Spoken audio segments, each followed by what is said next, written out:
एक बार प्रेम से बोलिए बागेश्वर धाम की।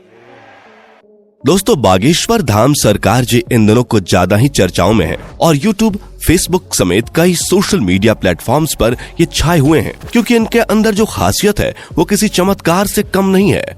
कई लोग तो इन्हें साक्षात भगवान मान रहे हैं क्योंकि ये लोगों के झूठ का पर्दाफाश करने से लेकर भूतों को भगाने तक ये सभी काम चुटकियों में कर देते हैं। और अब तो मनोज तिवारी से लेकर अमिताभ बच्चन और यहाँ तक कि मोदी जी भी इनके फैन है। कहा तो यहाँ तक जाता है कि बागेश्वर सरकार का एक अदृश्य सेनापति है जो भूतों को भगाने में इनकी मदद करता है। तो क्या है बागेश्वर सरकार की असल सच्चाई, आइए जानते हैं इस वीडियो में। दोस्तों, यूं तो हमारे देश में कई बाबा आए और कई गए, कई सारे लोगों ने उनके आश्रम में माथे टेके, यहाँ तक कि बड़े बड़े फिल्मी सितारों ने भी इनके दरबार में अपनी हाजिरी लगाई। लेकिन इस समय जो प्रसिद्धि बागेश्वर महाराज जी को मिल रही है वो आज तक किसी को नहीं मिली है। लंबे लंबे बालों वाले, माथे पर चंदन और अक्सर सर पर पगड़ी बांधे नजर आने वाले बागेश्वर धाम सरकार जी की बात ही कुछ और है। और इस चीज का सबसे बड़ा सबूत बड़े बड़े फिल्मी सितारों का इनके दरबार में आके इनके प्रवचन और गीत सुनना है। फिर चाहे मोदी सरकार के सबसे दिग्गज नेता मनोज तिवारी हों या फिर साउथ इंडियन फिल्म इंडस्ट्री के सुपरस्टार सुमन तलवार, जिन्होंने बागेश्वर धाम आकर बाबा के नाम पर ठुमके भी लगाए और हाथ जोड़कर नमस्कार भी किया। अभी हाल ही में सदी के महानायक अमिताभ बच्चन जी की एक वीडियो बहुत ज्यादा वायरल हो रही है जिसमें वो बैठकर बाबा के कीर्तन का आनंद ले रहे हैं। लेकिन दोस्तों, ये एक रात का चमत्कार नहीं है बल्कि इसके पीछे एक ऐसे बच्चे की कहानी छुपी हुई है जिसके संघर्ष के बारे में जानकर आपके भी होश उड़ जाएंगे। हजारों की संख्या में लोग अपनी मनोकामनाओं को पूरा करवाने और अपनी तकलीफों को दूर भगाने के लिए बागेश्वर धाम दर्शन के लिए पहुंच जाते हैं और ये सब कुछ मुमकिन हो पाया है बागेश्वर धाम जी के चमत्कारों की वजह से।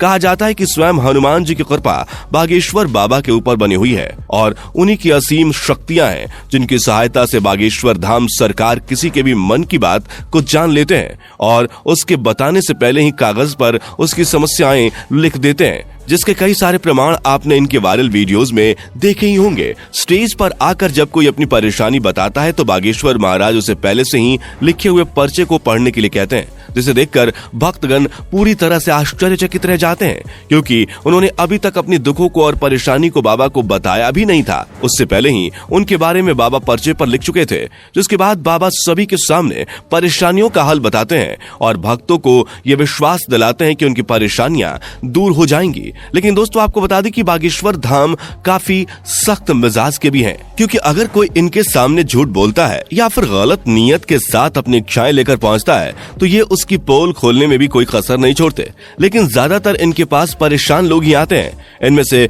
कुछ लोग वो होते हैं जिनके ऊपर किसी भूत प्रेत का साया होता है, लेकिन बाबा के सामने आते ही वो भूत प्रेत का साया भी चुटकियों में भाग जाता है क्योंकि इनके ऊपर हनुमान जी की असीम कृपा है। वो कहते हैं ना कि भूत पिचास निकट नहीं आवे, महावीर जब नाम सुनावे।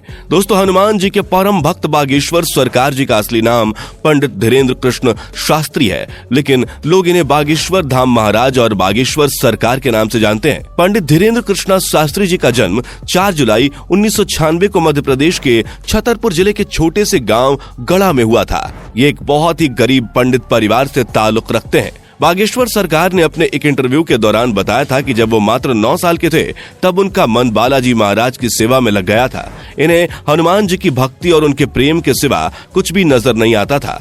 बागेश्वर महाराज जी का कहना है कि हनुमान जी की भक्ति और उनकी कड़ी साधना का ही परिणाम है कि उन्हें ऐसी सिद्धियां प्राप्त हुई हैं जिनकी वजह से वो लोगों की सहायता कर पाते हैं। असल में इन्होंने अपनी शुरुआती शिक्षा अपने दादाजी के साथ रहकर प्राप्त की थी। कहा जाता है कि इनके दादाजी भी अपने समय के बहुत बड़े विद्वान शास्त्री हुआ करते थे और उन्हें भी दिव्य शक्तियां प्राप्त थीं। इनके दादाजी भी दिव्य दरबार लगाकर लोगों की समस्याओं का हल करते थे। तभी से इन्होंने अपने दादाजी को